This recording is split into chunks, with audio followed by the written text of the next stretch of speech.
Hello and welcome back to the Grapple Theory podcast. Thank you so much for joining us once again. Now, this week's very special guest is joining us once again to talk about Black History Month and representation in wrestling in the UK.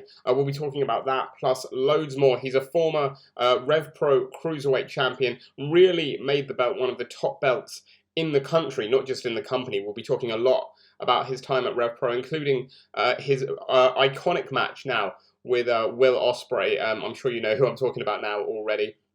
We'll be talking about that, about loads more, about his career, about what he wants to achieve in the future, about a destination everywhere and wrestling in other countries, and his time in Texas where he dressed as a cowboy as well. So plenty to look forward to. Stick around for the whole show. You're really in for a treat because I'm delighted to welcome our guest on this week's episode of the Grapple Theory podcast. It is the OJMO, Michael Oku. Michael, thanks so much for coming on the show. It's a pleasure to have you here. We've always started the podcast recently by talking about the last sort of 12 months. It's been about a year or so since wrestling returned with fans and everything like that. I think for yourself, it's fair to say it's been a pretty crazy 12 months. Oh, absolutely. It's been probably like the best 12 months of my wrestling career in general. Like I could not have imagined that 2022 would have gone the way it has, let alone, well, even like you said, coming back to shows with fans, which is like mid 2021. But this being the first full year of shows with fans has been great, and I have overachieved. I definitely overachieved with my goals that I had for this year. I was going to say, you mentioned before we start recording that it's like obviously, and I'm sure like it's the same with a lot of wrestlers, you get very hectic, very sort of like up in your own schedule in terms of like remembering what's happened and when it's happened and what day it is and stuff like that. But as that momentum's building and you're having that run and things are growing for you, do you feel that? Do you have time to sort of soak that in and be like, oh man, this is cool, like things are really happening? I'm really trying to do that now. I'm really trying my best to take a step back and think about, from week to week, think about the matches I've had, think about the fact that these are matches that couldn't have happened before, or it's just kind of like to remember to be grateful that this is what I wanted to do and that I should be enjoying it and I am enjoying it. And yeah, there's just like so many cool moments that I've had all over the world now this year that like I'm really trying to make sure that like I'm counting my blessings and just really being grateful for it all. Yeah, for sure. And you mentioned special moments. Of course, I'm sure you're probably a bit tired by this point of talking about the Ospreay match. We'll get to that a little later. I want to talk about something else first. The match I want to talk about is with Luke Jacobs at RevPro. Talk to me about that match and sort of like that sort of almost like, I guess, I don't know about you, but for me as a fan, it's felt almost like a sort of passing of the torch moment. Yeah, I mean, it's one of those matches where, so my main goal of the match was I just wanted it to be important. I wanted it to feel as important as possible. Ideally, that's kind of what I want for all my matches, but especially that one where it's like the end of a title reign that was like nearly 900 days and all this, that, and the other. I didn't want it to just be another match in the card that just, okay, I've lost the title and that's it. I really wanted it to kind of be a big deal. And for that to happen, there's so much that needs to occur from the wrestlers, the performers that are in the ring or at ringside, but also it just needs to be the right people and at the right time. And I just feel like it being Luke Jacobs in Manchester, the stars align to create like a special moment. And that's one of my most proudest matches that I've had. I could say that. Yeah, and that's awesome to hear. And it did feel like that. It did feel like a special moment, like really like I know a few people who were there that said it felt huge. And even like just scrolling through it on Twitter, it just felt like a really important moment in terms of even like just generally like British wrestling history. Like you say, that reign you'd had was so long for that to come to an end. Like, I mean, I mean, it seems like an obvious question, but are there enough words to describe how much that reign meant to you and what it was like then handing over the belt after so long? Does it feel a bit like almost like naked without it, like for a little while afterwards? Oh yeah, absolutely. So I'm so happy that I got a new jacket because it's a jacket that like can kind of cover, like fasten up. Because otherwise, if I just had my old jacket, I feel like I'd just be like, no, there's something missing right there in the torso area. But the title reign that I had, it's definitely, again, use the word proud, but it's something I do really take a lot of pride in. And the goal at the start of it was to try and make it, so like there's a cruiserweight title, and I feel like already when people hear cruiserweight, they don't really think that, oh, it's not the main title, and there is a heavyweight title. So my thought was, with Ospreay being the heavyweight champion, I wanted to be the person who was highlighted the most. I'll be the regular champion that's on all the shows. That'll be main event in most of them. And so my goal really was, it was a big reaction, a big deal when I won it. So I wanted to make sure that stayed the case, or if anything, I elevated it so that people look at that title as, this is what I need to aim for. All the wrestlers are like, this is what I need to go for if I wanna like, put a stamp on my career. This is what I need to go for. So that I was really trying my best to make sure that, like, the prestige, again, the prestige was so high that, again, like I said, when I do eventually lose it, it's a big deal, and then there's someone else who then carries on a legacy, essentially, and tries to outdo me. And I think that Luke is kind of the guy to do that. Like, his first match was with Leon Slater at 229. That was just insane. Yeah. But yeah, that reign, again, like, there's so much stuff I've done during it, and even if not the title matches and defenses, but even just like the non-title matches where my title wasn't on the line, to do it while I was cruiserweight champion, it really made me feel like, okay, I've now let everybody know that this cruiserweight title is one of the biggest titles. I'd say it's probably second to the British heavyweight title as the most important title in the UK. Yeah, absolutely. I was going to say, like, you mentioned wanting to make it a top title and not have the word cruiserweight as a sort of detrimental factor to it, which I think you absolutely did. But that's what I mean. I, as a fan, think you did that, and I know loads of other fans who also think you did that. Do you feel, now that the reign's over, do you feel you achieved that? Do you feel you made it, like you said, a top belt in the country, not just in RevPro? Absolutely. I really feel I did. And you say top belt in the country, I feel like a big part of that was, carrying that belt with me to other countries, defending it in America and Texas, taking the belt with me to, I think I took it to like Italy and Germany.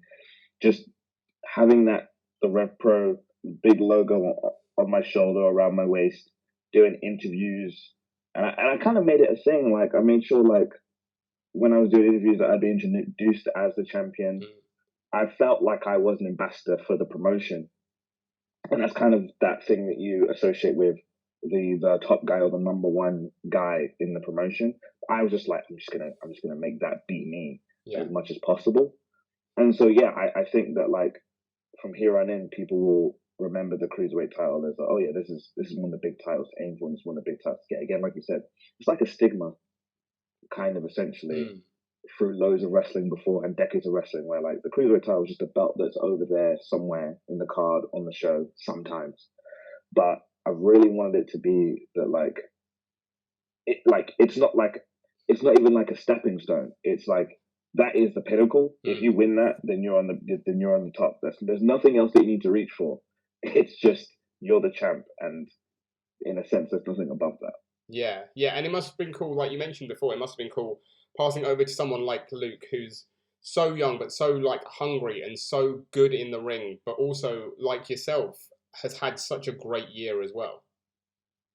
Absolutely. Like, of course, I say he had Ethan had his injury, and it's funny that you associate Luke as being a tag team wrestler, but clearly he stepped up to such an incredible level to show that he can do, like, single stuff, and that he's got his own style, his own unique style, which I feel like is, no one else is really doing on the scene when you think of Luke Jacobs. Because, again, you think about the fact that, he's cruiserweight champ, he's Atlas champ in Progress. It's two different weight divisions, but that's kind of the thing. I think Luke is the only one that could actually get away with that, because he's got some agility on him, he's got some speed on him, but he is like a bruiser, and for us to have something like that so unique, and a guy who's so young, he's a kid, which is terrifying of how good he's going to become. It just seems like, he's the right guy to, like, hold that title, and let's see where he goes with it, and see the incredible match he's going to have. Yeah, and I want to pick your brain about that, because you mentioned his age, and I think that, someone like yourself, who's now considered one of the best wrestlers in the country, And now seeing all these younger wrestlers coming up, the likes of Luke and Ethan and Lycos too, and Leon Slater, who we've had on as part of this Black History Month as well, who I think is just even now one of the best wrestlers in the country at the minute, Leon. But like, how does that make you feel? Because I know there's a lot of, I think still like from sort of 2019 onwards, still a lot of chat of, you know, where are the next big stars of British wrestling who are going to, you know, build the scene back up to where it was. But it seems like the scene is in really good hands with the likes of yourselves now at the top, and then these young guys coming up who have just got so much talent. Exactly. I mean, all those guys you mentioned make me feel very old, especially because I think they've all been wrestling longer than me. So it feels very unfair. Like, I'm nearly 30, and most of them aren't even 20. And they're way more experienced than me, and they're so, so good. It's unfair. Like you said, like, Lycos too, he talks and wrestles like a veteran. Like, when you hear him, even though his voice is just very deep, you're just like, he's definitely wise beyond his years. And then, like, of course, like, I feel like the world is like exploding about Leon Slater. Just kind of came out of nowhere, but you know, he's been training since he was about 12, even though he's 17. Yeah. And but it's just, again, it feels like just only these last few months, just this year, people are starting to see what he's doing, and then bam, like, he's still learning and still improving. But he, like you said, he's got a claim. If you said that he's one of the best wrestlers in the country, he wouldn't be wrong. So yeah, like you said, there's no one doing it like him at the moment. It's crazy. But yeah, there's always that thing of like, yeah, like you said, who's next? Who's next up?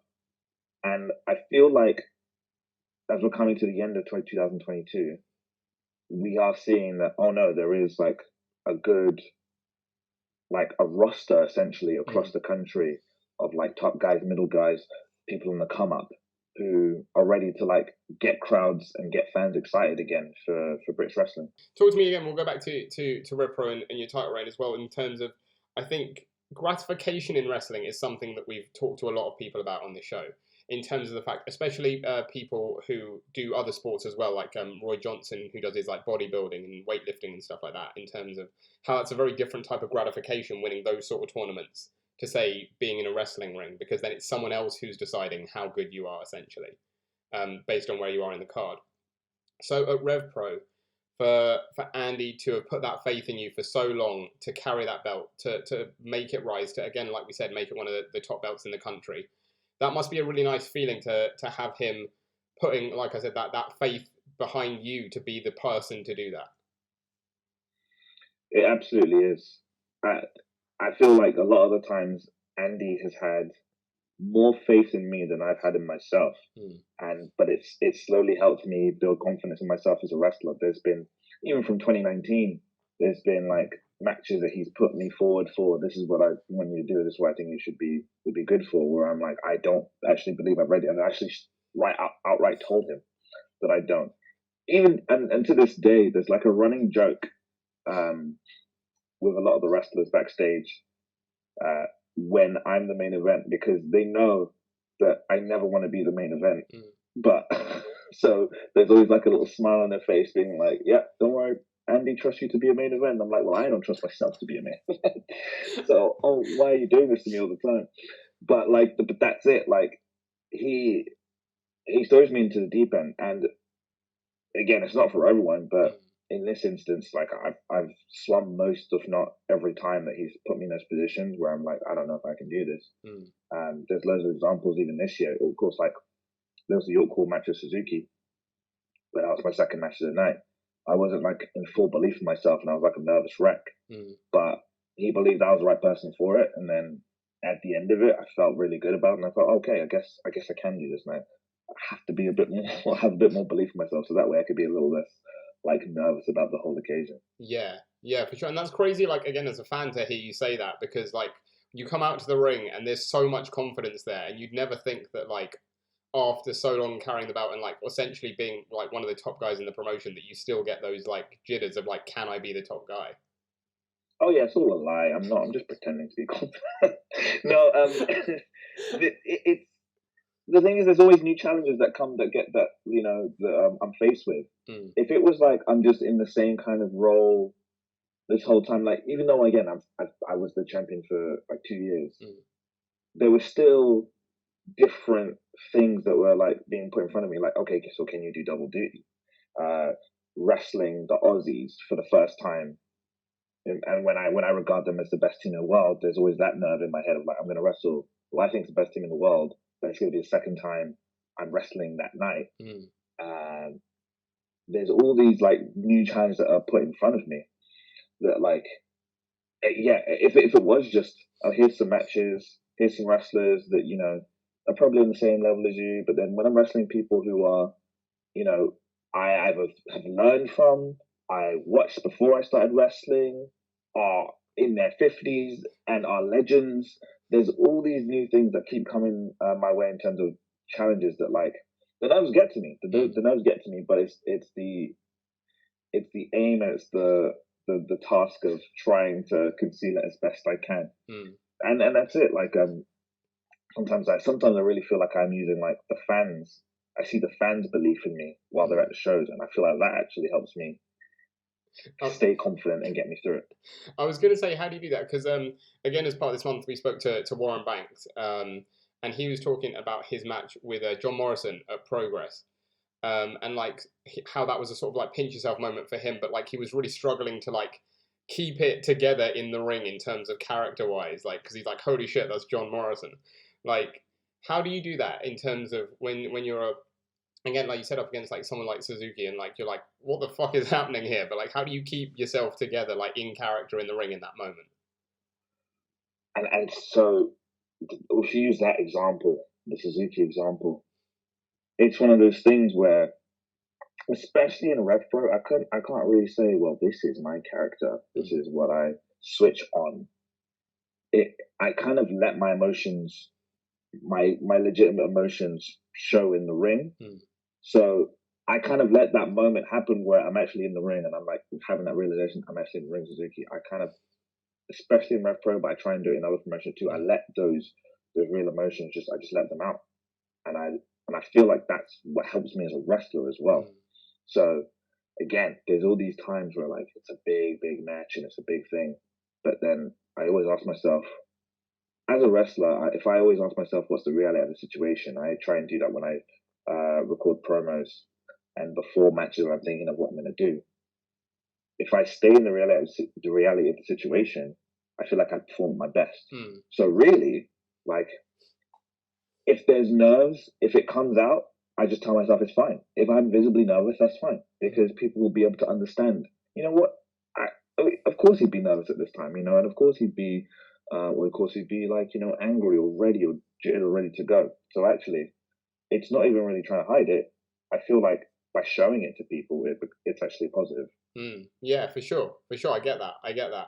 And someone else I wanted to talk to you about RevPro wise is someone who we have a great deal of time and love for here on Grapple Theory, which is Amira, who's become sort of like involved in like your storylines at RevPro as well. Like, how has that sort of come about? And that must be really nice to have her involved in those moments that are at the moment seeming like sort of like the big emotional moments for you. Yeah, and so it was a very spur of the moment kind of thing. Getting her involved. The first time properly was obviously the York Hall match with Will Ospreay, and it was only the day of the show. It just made the most sense that she would be the person to be involved the way that she was, and she was perfect for the role. She was great at it, but I felt like we created something. In my opinion, I feel like we created something that was very organic, where it's not just like, this is my manager or this is my girlfriend and that is it. Especially if you're at the shows live, she's always there anyway. She's usually at match, so she's just kind of there. And I thought that we had this unique opportunity to kind of present a couple and a duo like that in a different way.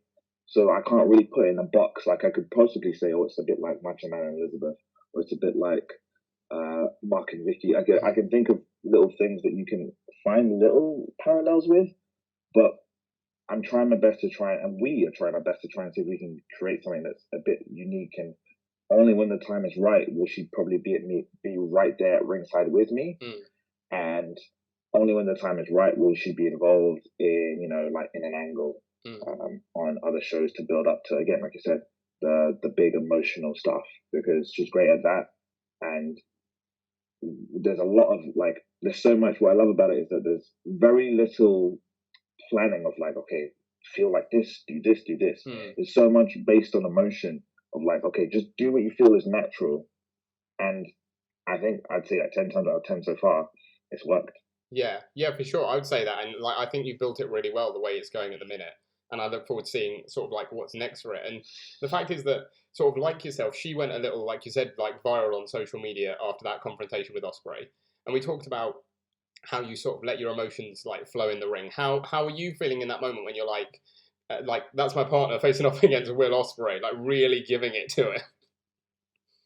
Yeah, no, I was half thinking, will the referee DQ? Is this technically a disqualification?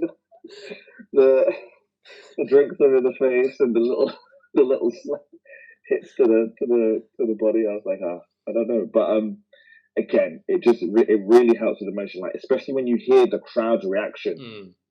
It just fuels myself. I'm like, oh, it happens in any match, but especially in that moment, it's one of the last reactions I think I can think of in my career. Like the moment that Will grabs her, and then the moment that I give him like a flying. Again, I give him a flying John Woo, whatever they call it, drop kick, a shotgun drop kick.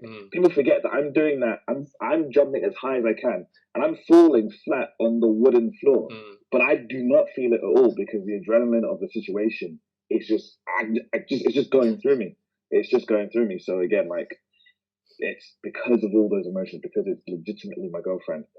It just made it very easy to not feel pain and also just have the fire that I needed in that very moment. Yeah, for sure. And we talk about moments where she's been beside you. I've got to ask, what's happened to Destination Everywhere? What's gone on? Oh my gosh, what should we talk about Destination Everywhere? I mean that's it, isn't it? It's I wouldn't have imagined that it happened the way it did, but obviously Mills turned on me on the anniversary show, and there's some things that were happening before that it just, I don't know, it kind of felt like, well, again, it would be like a Charlie Carr and Machine to talk about. They felt that was kind of the right time as well for them to kind of leave. When the stable ended, I think that was kind of when they were going to try and like step away from wrestling.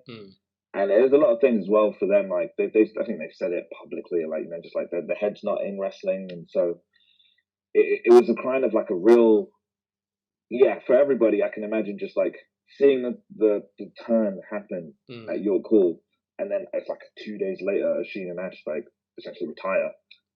Yeah, just it was a very big thing that's happened. This is gonna maybe date the show, but you know, today's the first. I'm wrestling Kieran Lacey at Purpose, and it's gonna be the first time at Purpose without Destination Everywhere.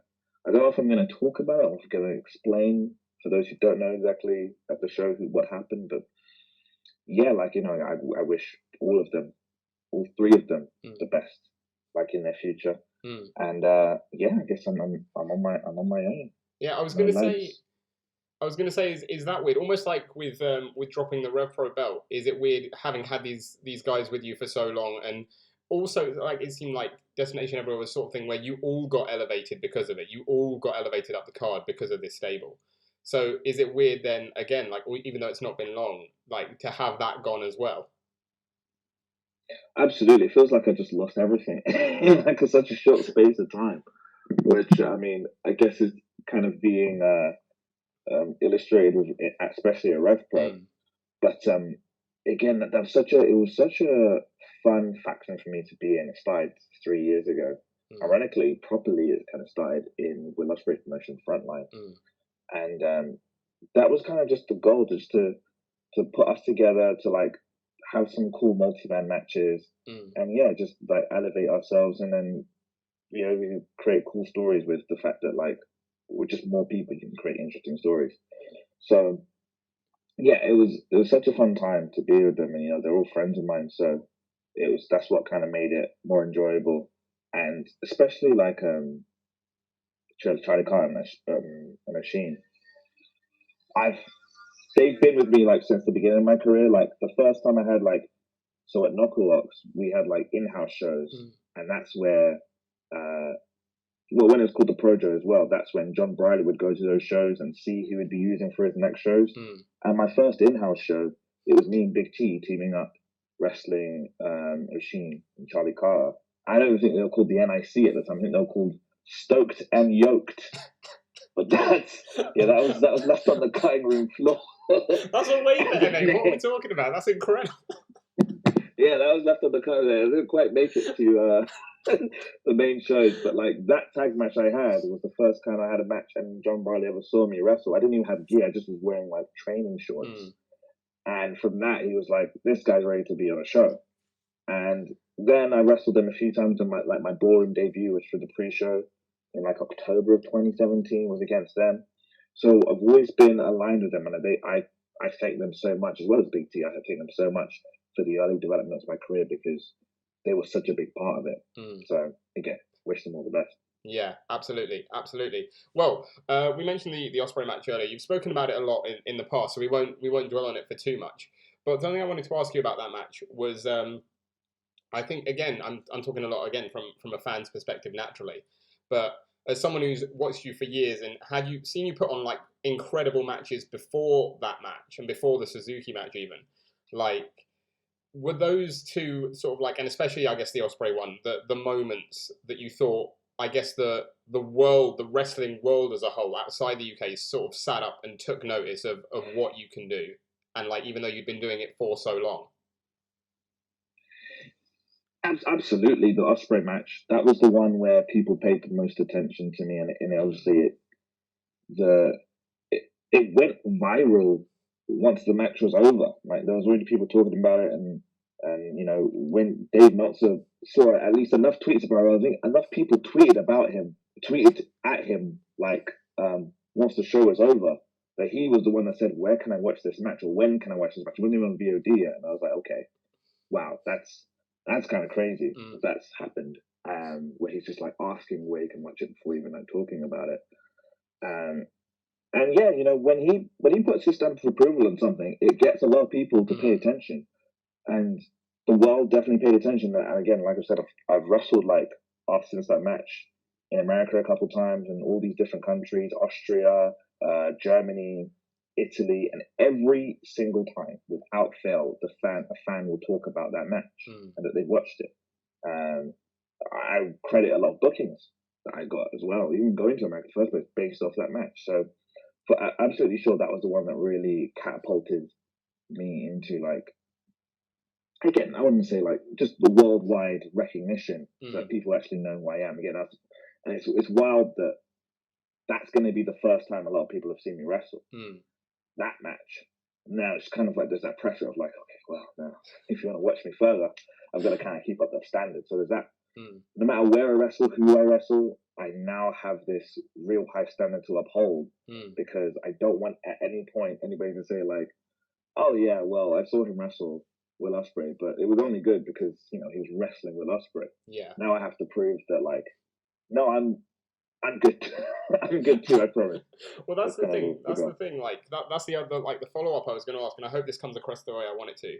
But you and Ospreay, I often equate to the same thing in my mind as when Cara Noir took on Pac at Riptide Wrestling, in the sense that both those matches for you as individuals sort of catapulted you to that next level and got you a load of attention, despite the fact that you'd both been having incredible matches on cards before that point. Is it almost not necessarily a bittersweet feeling, but like, how do you feel about the fact that, like, again, I as a fan think that like you probably deserved the recognition even before that match, like globally, because you were putting on such great matches? Like, is it a little almost again like bittersweet that it had to be against someone like an Ospreay, that big name, to get you that recognition? I understand what you're saying, but that's just, I guess I'd say that's just kind of how it is in terms of like, when they see me, then they'll know. Like, I'm absolutely, and that's credit to Ospreay in terms of the name that he's built for himself. Credit to Pac.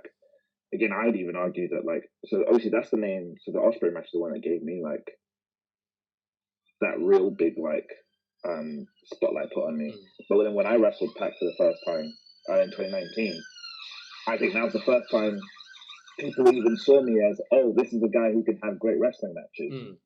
So I credit Pac big time to like me figuring out the way I should be wrestling. But I mean, that's it. Like once Ospreay, so once that match happens, as I said, like I think it's up to us. It's up to myself and Cara. Like, so then from there on in, let's try and keep those eyes that it put on us, and let's make sure that they stay on us. Yeah. And also, I feel like me personally, I feel like then there's a responsibility on my part to try and see if I can like again shine that spotlight onto other people and see how like if now they've got new fans and they're watching me, how can I make those new fans of me become new fans of Nino? I think Jacobs again. Like when I went to New York for Garden State Pro Wrestling, it wasn't just the Ospreay match they talked about. Someone spoke about the Luke Jacobs match. Nice. So I was like, oh, that's great to hear.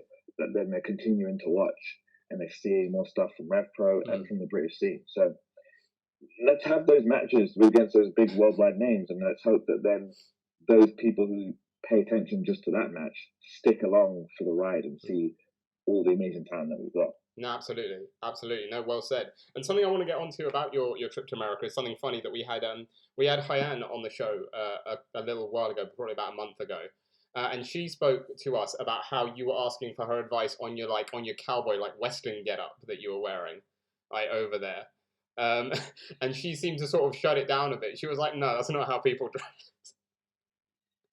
I was aware that that's not how people dressed in Texas, but there was no way that I was going to leave Texas without a cowboy hat. I just had to make it. I got a cowboy hat. I got a belt buckle. The only thing I didn't get was shoes because those shoes are crazy expensive. But I went to a shop that specialized in those things.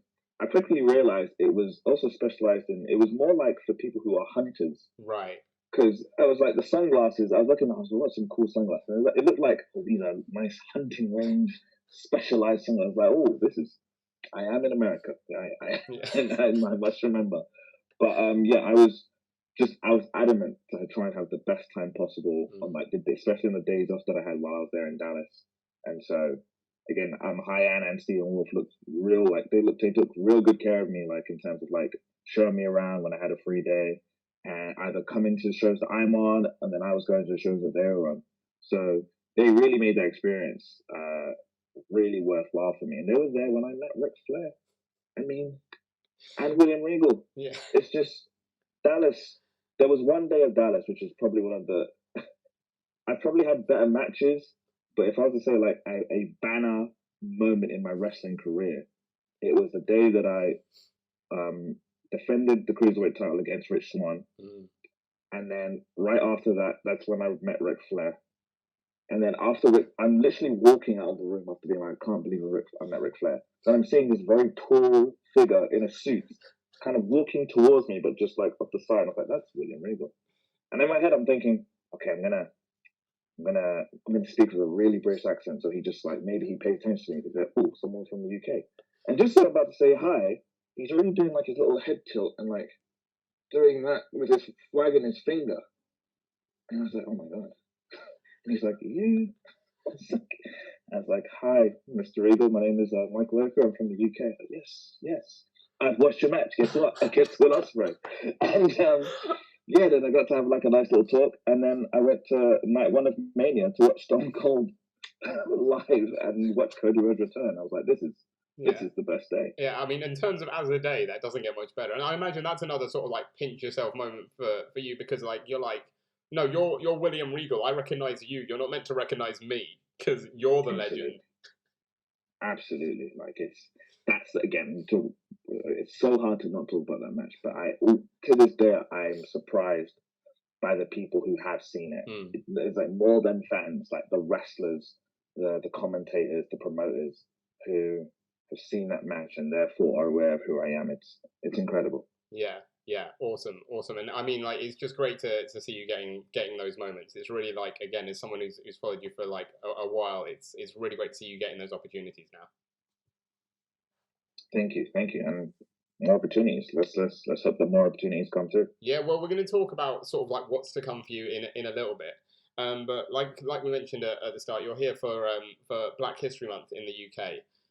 Really honoured to have you on talking to us, for the course of this month and everyone else we've had on for this month of podcasts. I'll start with sort of how we started talking to everyone about it in terms of from where you started in terms of your training and your coming into wrestling. Do you feel that wrestling has done not necessarily enough, but there is change being made in the amount of representation that's being seen now in the British scene?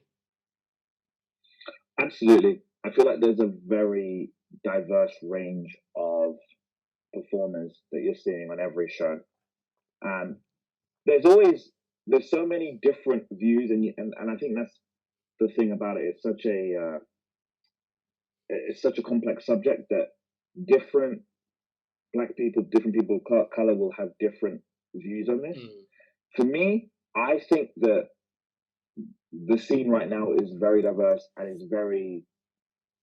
I don't want to use the word equal, but it's 100% completely definitely in the right direction.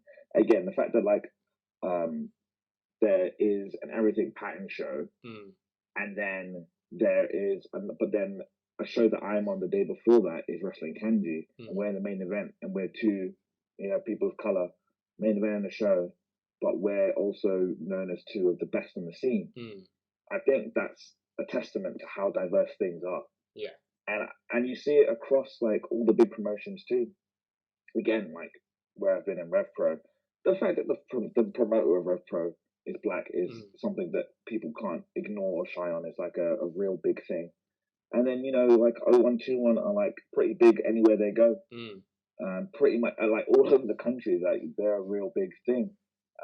So you can really name so many wrestlers that aren't just slotted in to like, oh well, we feel pressured and we feel like there's like a quota to fill, like, because that's what I don't want. I don't want it to be like, well, I don't want to get in trouble on Twitter, so let me just book a black person so that I can shut people up. You wanna be booked on merit, and I've always wanted to be booked on merit, and I feel like every time I've been booked has been on merit. Maybe there's like 2 times in my career where I felt like, I don't know if that's the reason I'm here or not. yeah.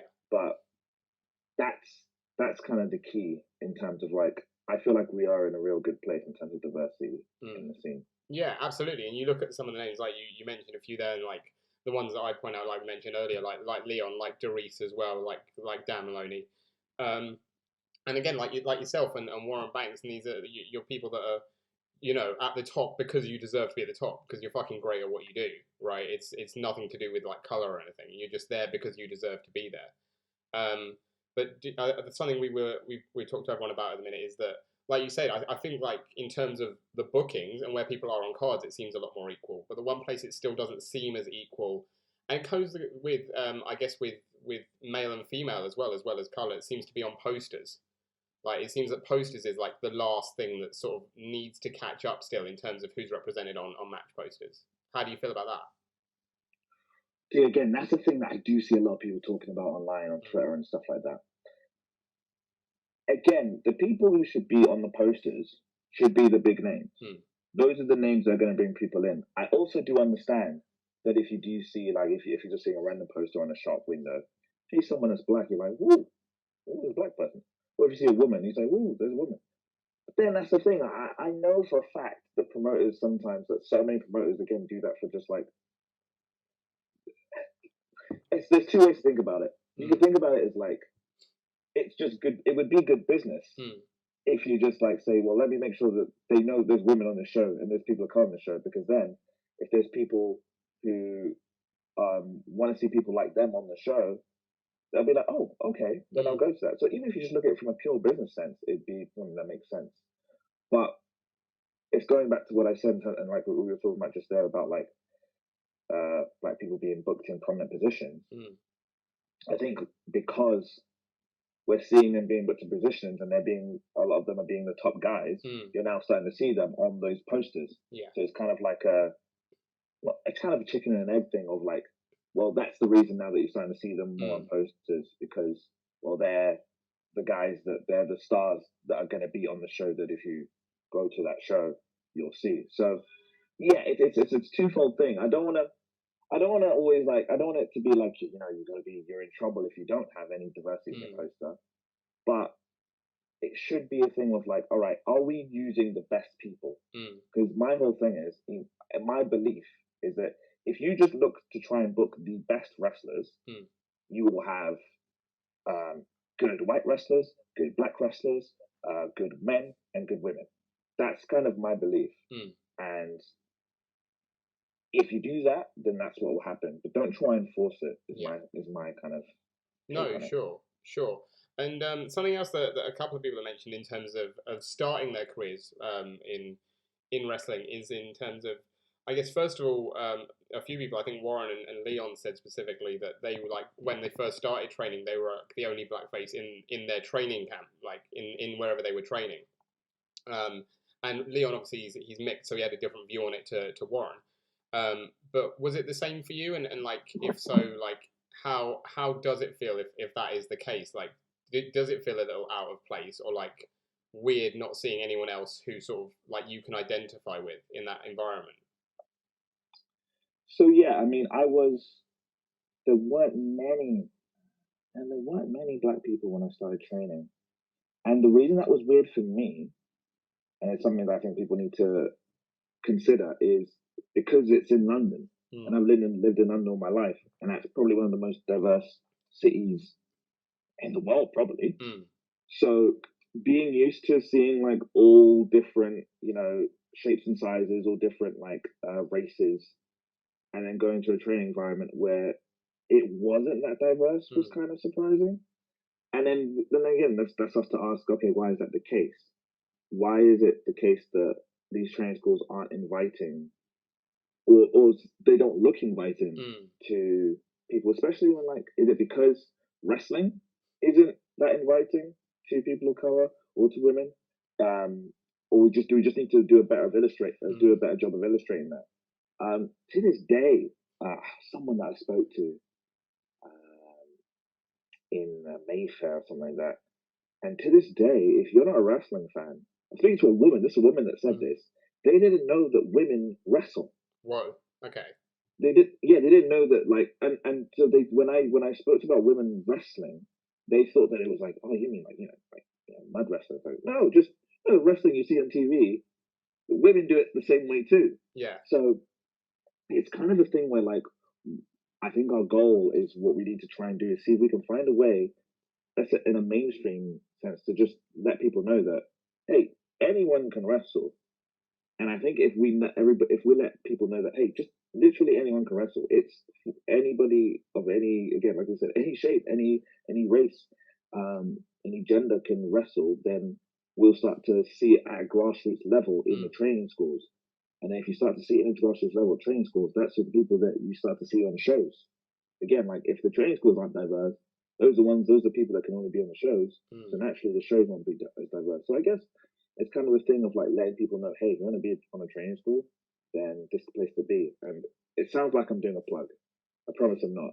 But I can see how if you see me as a trainer at a training school, and it's advertised that I'm being the person that will teach you how to be a wrestler, that may make someone who is like a young kid, or someone who's not even a young kid, but someone who may be a person of color, to be like, oh, right, okay, this thing is a thing I can actually viably try because there's a black guy who is a trainer of the school, and then that could actually invite more diversity there, and then just kind of like a snowball effect. It then makes more diverse cards. Yeah, I think it's sort of like what we're talking about with the poster, but also with wrestling now, having people like yourself, like Warren, like Doris, like Dan, like loads of others, like Roy Johnson and all that, like on cards now in prominent positions, is that there's more chance now for like, say, like, young black wrestling fans to see you guys and be like, oh, this is someone I can connect with, this is someone I can relate to, whose experience I can relate to. And they've got more chance of then getting into it because of that. Yes, 100%. And again, you're like, the key is you can't just throw anyone out there. For me, like, I feel like if I was if there's a black wrestler, and it is sometimes there is that thing where like you want someone who looks like you on TV and on all these places, but like that wrestler, they have to be good. That's the key. Yeah. Like they do have to be good. If anything, if I saw a black wrestler and they weren't good, that might deter me from trying to be a wrestler. But like all these things that I grew up on, like watching Fresh Prince, the fact that like Will was such a a tremendous actor, such a successful show. Will Smith was like at the time he was a very popular rapper as well, and then he was doing like big films. Him being a success was such a big part of me, like feeling like, oh man, that's something I could do. And I feel like, you know, again, you named so many talented wrestlers. I think the key is that again, if a kid saw them and saw how talented they were, and also sometimes the knock-on effect of how over like loved they are in a crowd of people when at a show, to be like, wow, this is really inspiring. So that is such a big important thing for me as well when it comes to that. Yeah, and like you said, we talk about like again we spoke about names coming up, and we spoke to I chatted to Roy Johnson again for this month a couple of days ago about everything patterned, and he said when he ran the first show, it was really tricky to actually fill a card because there were so few black wrestlers on the scene, and like this year, and like for the show earlier this year, he was like having to turn people away because like there were too many that he wanted, like who wanted to be on the card. And that just shows, I guess, how far we've come in that time, even in such a short space of time from when he did the first Everything Patterned. I think as well, I remember that the first Everything Patterned. One of the coolest things about it, I don't know if it was the same thing for the ones or the future ones. But the real key thing that was cool about the first one was A, it sold out. So that shows that there was interest in something like that.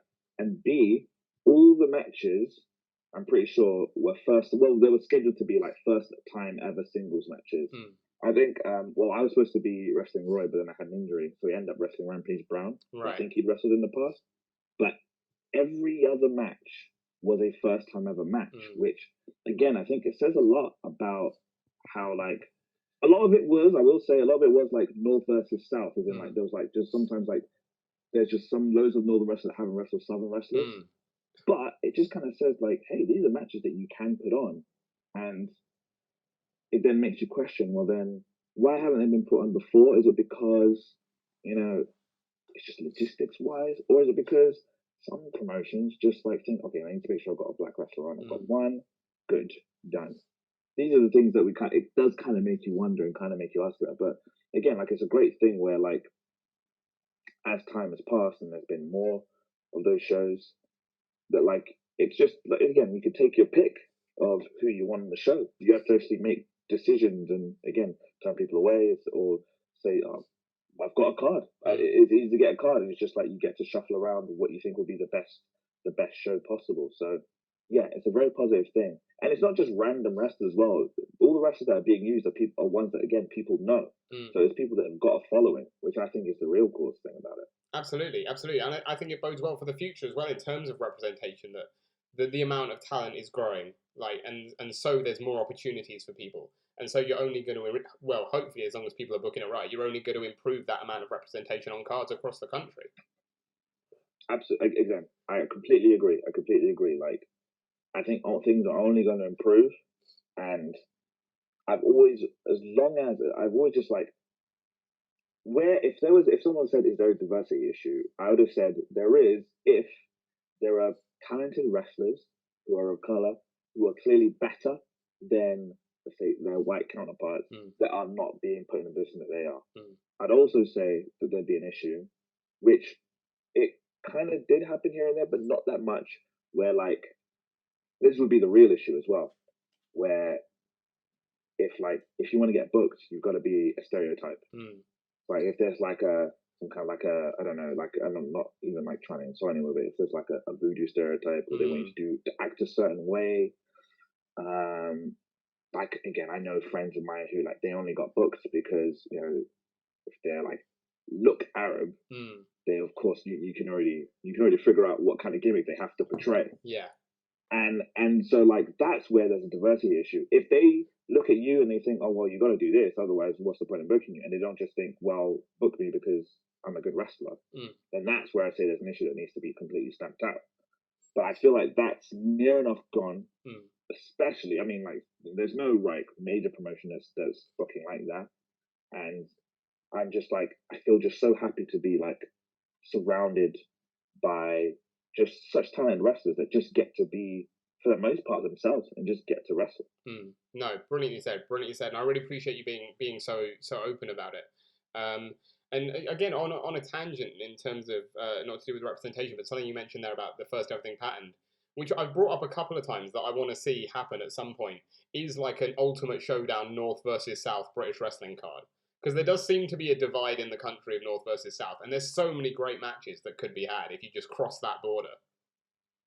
It's crazy, right? Again, it's the thing where there's so many matches that just haven't happened, and a lot of it really is just because the travel axes are expensive. So to get loads of southern wrestlers to go up north or vice versa is tough, and now it's going to be even harder with friggin' energy crisis and whatnot.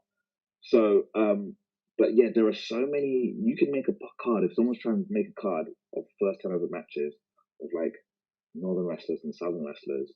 You can really create some good things, and there seems to be like a little kind of like different philosophies in training from like north and south. So there's like a different style of like in the north compared to the south. Yeah. Which some examples like they gel well. I would say myself and Luke are perfect. Like when me and Mills were wrestling with the young guns, it was just magic in my opinion. And like I think a big part of that is because we were taught two different ways, but those two ways gel the right way because we understand each other's different styles. Yeah. So like the styles clash and work sometimes. Yeah. But yeah, let's do that. Let's try and see if we can do a North versus South show. I was going to say we fantasy booked it in an article that we wrote for our website like a little while ago. I think it needs a 2022 update. It was last year that we wrote it, but like I'll send you that because that had some, in my mind, some pretty dream matches on it. For sure.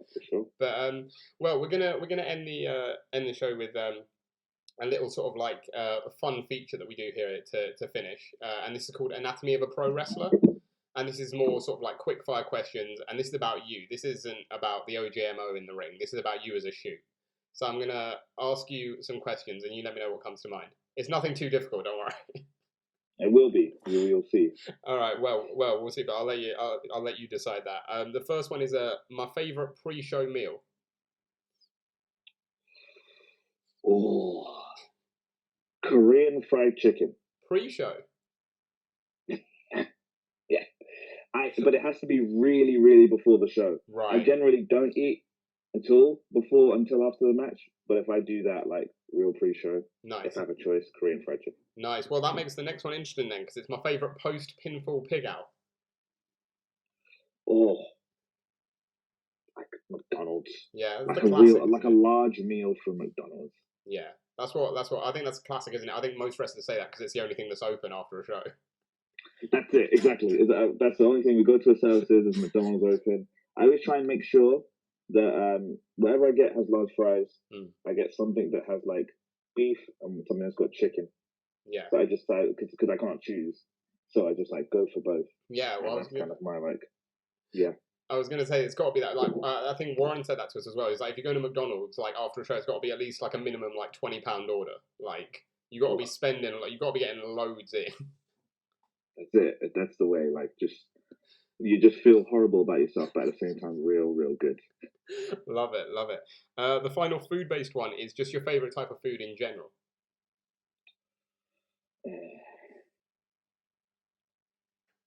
I think it's. Do I sound like a basic guy by saying like chicken and chips? Well, so this is why I said Korean fried chicken. It's my new favorite thing. Like, there's a thing called there's a word for it that they have in Korea called, I don't know if it's pronounced chimik or chimek, where it's like chicken and beers. Right. Where like that's like a thing that they do, and there's a lot of places in London that are like big on like Korean fried chicken, soy garlic glazed Korean fried chicken, by the way, and like with beer.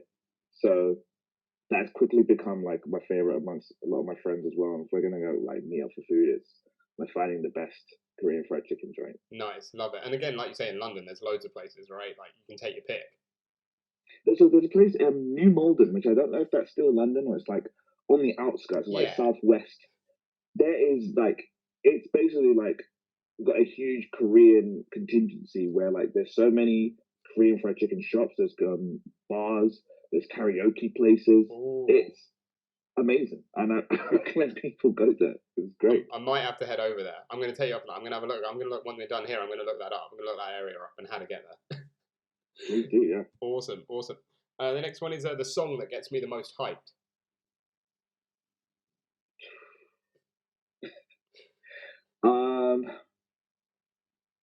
Right.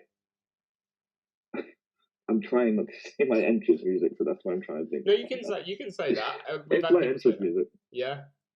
Oh, absolutely. Because especially like the hypes for like, especially if it's going to be before a match or for a match, like actually like the music that I know I'm going to hear as I come out. That's what like really makes me think of like, okay, we're getting into the zone. Yeah. And that's what I need to think about when I'm about to go out. Nice. The next one is my favorite band of all time. It doesn't have to be a band. It can be like a solo artist, like just favorite music act of all time. I'm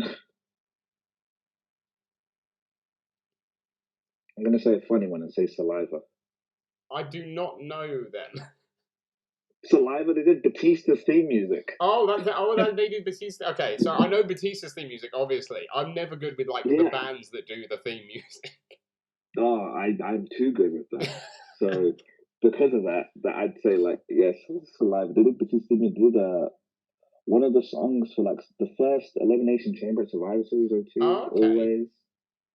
Yeah, so they've done a few things, and that's just like it's a guilty pleasure. Nice. I've definitely listened to them a lot then without even realizing. So. Yeah, for sure. If you're a wrestling fan, you listen to them loads. Nice, awesome. The next one is the best gig I've ever been to. Oh my gosh, I haven't been to a proper gig. Like I went to a music festival. I went to the Isle of Wight festival a few years ago. Nice. But that's the only kind of like music thing I've go to. But like when the pandemic hit, one of the things I was saying to my friends is like, I don't want to go to a music gig.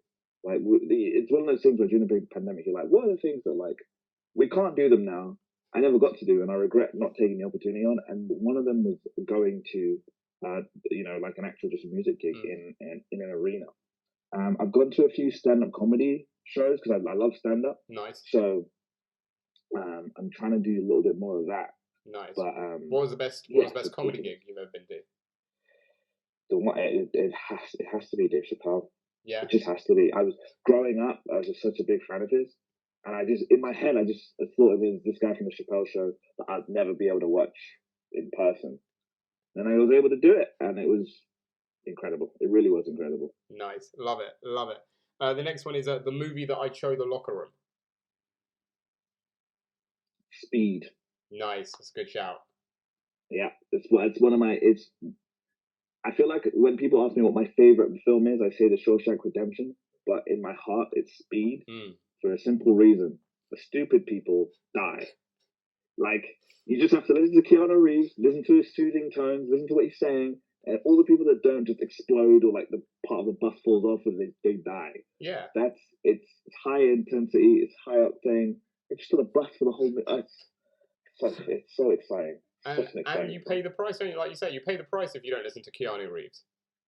Well, exactly. Why would you not listen to Keanu Reeves? It's a simple life lesson. Always listen to Keanu. Brilliant. The next one is my favorite way to relax.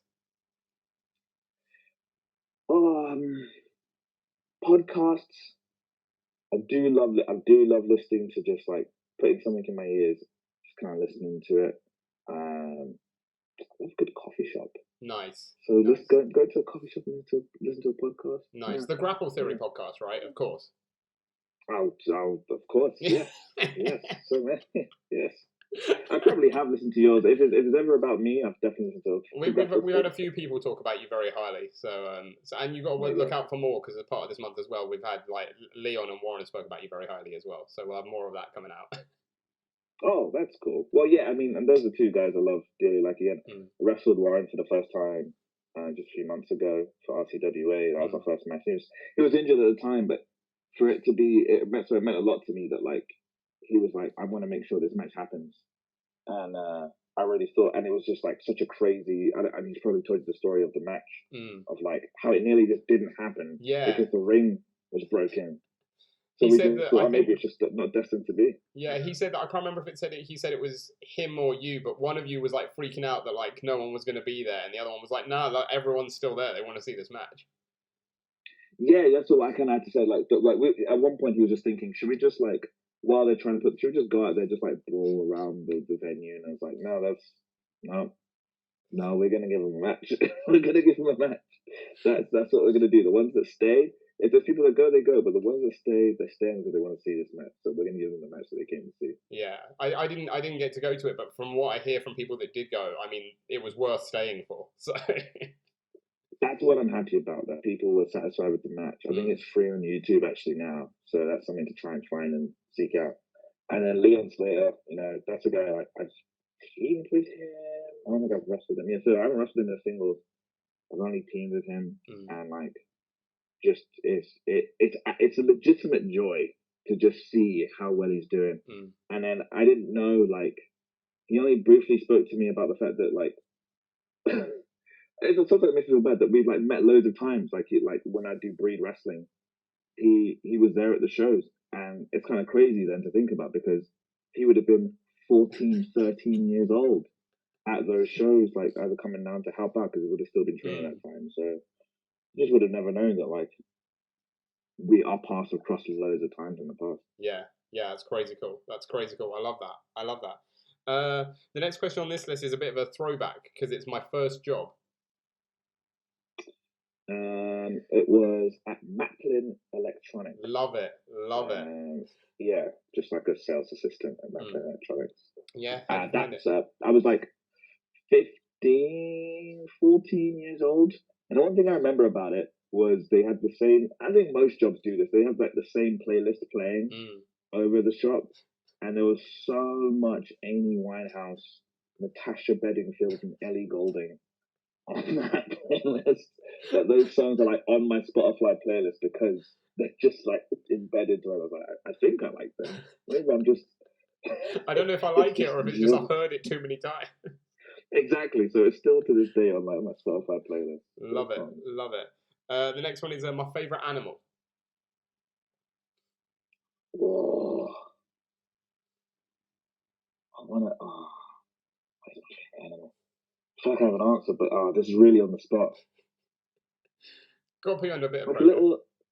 Like a little, is it a little chimp? What's the Ace Ventura? What's the animal that he has in his shoulder all the time? Yeah, that's like a chimp, isn't it? Yeah, he has a little, is it like a capuchin monkey or something like that? It might be something like that.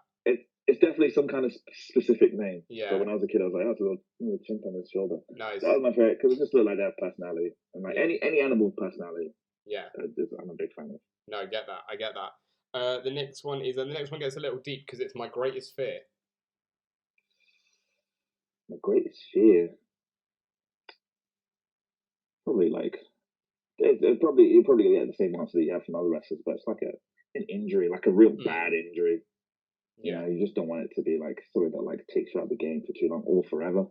That would probably be my greatest fear. But then I don't. When I wrestle, I just try not to think about it. Yeah. Do stupid stuff anyway. No, stay in the moment. Exactly. The next one, it sort of goes back to the job stuff because it's if I wasn't a wrestler, I'd be.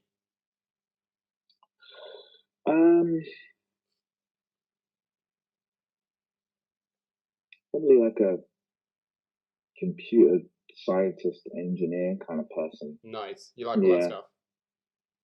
Yeah, a little bit. Yeah, I do like technology. So that's why I kind of enjoyed working at Maplin because I could already like when there was like an old lady who needed some help, I'm like, what cable could touch that? So I already know the answer and I can help them with this and with any other. So I kind of got like since a kid I've always had like a nice little interest in computing and stuff like that. Nice. So I'll probably do something to do with computers, yeah. Nice. Love it. The next one is a few wrestling ones coming up now. We might have already spoken about this one because it's a two-part question because it's my favourite match ever. And I'm going to ask you for one you've been in and one that you've watched. Right. Okay, so my favourite match ever that I've been in, it's probably going to be the one with Will Ospreay. I always try hard not to choose it because again, like I said, like I always feel like, man, is it just a big part Will making it happen? But that's kind of, I have to tell myself that's not me. That's me not giving myself enough credit. But like, nearly the one I had with Luke is at that same level because that's one that I feel like it was the two of us at an equal level that like created something that's special. But it's going to be the match with Will at High Stakes 2022. Nice. And then my favorite match ever is The Rock versus Hogan, WrestleMania 18. Yeah, classic. It just is. It just is. Yeah, there's. I mean, we've had people say that before. There's not enough words to describe what an incredible match that is. Like with the atmosphere and everything as well. It's just. That's it, and I'm such a big thing on atmosphere and everything.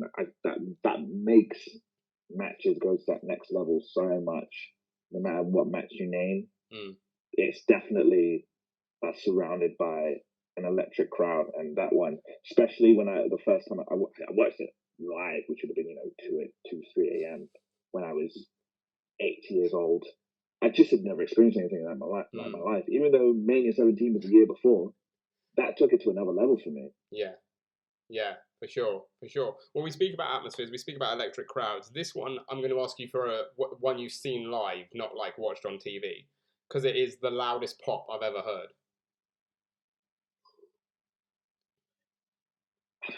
Well, then I'm probably going to say the Kaze ni Nare, if I can count that as a pop. Yeah. When Suzuki's entrance for May and High Stakes. So I've been there many times during his entrance when the crowd says it, but being in the ring, like when all the fans it's pointing towards where you are. And also, I think there's an added thing of like that's the first time the UK fans have been able to say that in years, so they were probably going to put extra oomph onto it. So being in the ring, extra oomph from the fans, and right into my ears, loudest thing I've ever heard in my life. Yeah, that wall of sound, like. Yeah, just incredible. Just like, amazing. Nothing beats that for me. Love it. The next one is my favourite venue to wrestle in. York Hall. Yeah. I mean, that's an easy one for me. Yeah, York Hall's my favorite wrestler. Yeah, because it's so sort of entwined with your career, I imagine. Well, absolutely. It's there's so many big moments that happen there, and as well as that, again, the atmosphere is so unique. There's venues that are like either the same size, some that are bigger, but the way the sound travels in York Hall, especially with the crowd, is just real, like just so unique, and it just makes everything feel special. Yeah, for sure. A couple of final ones. The next one is my favorite place in the world. Favorite place in the world. A tough one. There's so many places that I hate. Like as in like I like and I hate. Like I lived in London all my life, but there's so much about it that I hate.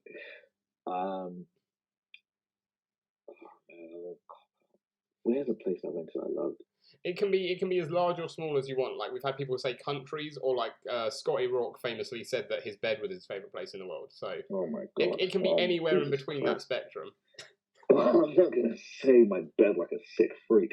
I'm gonna say you know what? I went to Mykonos this year for my birthday with Amira, and that was like an amazing time. So nice. Right now, Mykonos is in my mind. Awesome. Well, take Mykonos out of the equation then, because the final one is my dream holiday destination. Maybe somewhere you haven't been. Okay. What's the name of the place? Hawaii. Nice. It's the stereotypical. This is the holiday place, palm trees, this and the other, but it must be for a reason. So it's like. So that's a place I just like. At one point in my life, I just need to go there, and I'm a big like in terms of like holidays. I'm a big like relaxed kind of holiday person, not like go party, go wild thing. I really like holidays where you can relax, and Hawaii seems like literally the place that's built for that. Yeah, for sure. Love it. Well, that's the end of that feature. We only got one final question for you here, and it sort of alludes back to what we were talking about earlier. You've sort of made the Cruiserweight belt at RevPro one of the top titles in the UK. You've had some incredible matches, the likes of Ospreay, the likes of Suzuki, the likes of Luke Jacobs. What more is left for Michael Oku, the OJMO, to do? What more do you want to achieve? What's next for you? Say in the next 6 months, 12 months, 2 years. Well, oh man, so much stuff can happen so quickly. That's the one thing that I've had to just come to grips with, is the fact that, like, I've been surprised by how quickly things happen. I would not have imagined the things that happened this year, for example, happen. If I was to just say RevPro, I look at it this way, in terms of, if I just look at like ticking accomplishments, I've literally done everything, like in terms of like, so I won the Cruiserweight title, tag titles, Great British Tag League, British J Cup. There's probably like, you know, I've done all these tournaments that there are to do. I've won them, all the belts. I've done to win them except one, which is the British Heavyweight title. So maybe like to complete like the ultimate Grand Slam of RevPro, which I don't think anyone's done. I was going to say, I don't think anyone's done that. That would be it then. That would be just to say that I'm the one who's done everything that there is to do in RevPro. But then you talk about like 2 years time, or like when the soon future, it would be like, where's the next big promotion? Where's the next big wrestling company to work for? That'll kind of be like my goal. And there's no like, oh, I want to be in specifically this place. It's whoever has interest in me. That's kind of who I'm going to be listening to. So that'll kind of be the next step, like achieving all I can here in the UK, and then, you know, essentially, I say moving on, going into the next big thing, but I still always want to try and, no matter where I go, I really, really want to see how possible it is for me to still like contribute to the UK scene, contribute even if it's just to RevPro. That's really an important thing to me. Yeah, love that. Well, can't wait to see what is, you know, what there is to hold for you in the future, coming up to the end of the year and into next year. Really looking forward to that. But Michael Oku, thank you so much for coming on the Grapple Theory podcast. It's been an absolute pleasure having you on. I hope you've enjoyed it. Thank you. Yeah, real fun. I hope we talked about everything you want to talk about, but also I enjoyed like going down like a little trip down memory lane. So that's really always nice. Yeah, we always like to sort of to give a little flashback there, bring up the things that maybe don't always get mentioned in podcasts as well. Yeah, like my McDonald's orders. Yeah, that's the key thing, right? That's the key thing. Yeah, that's what people care about. Brilliant. Well, we always end each show by giving our guests one final bit of promo time. So whether it's at RevPro or at Purpose or in America or anywhere else in Britain, wherever you're wrestling, if someone sees Michael Oku, the OJMO, on a poster, on a match graphic, on social media that you're going to be wrestling somewhere, why are you the one to watch? Why are you going to steal the show wherever people come to see you? It's as simple as the fact that if you're going to see me on a poster, my goal is to try and have the best match on the show. So you should know that you're going to leave saying that one of the best matches, one of the best wrestlers on the card was Michael Oku. And I feel like I bring something that you can't even really like put into a box and like explain, this is exactly what I am and this is exactly what it is. You have to come see me live to really know exactly what I'm about. And I assure you, you won't be disappointed.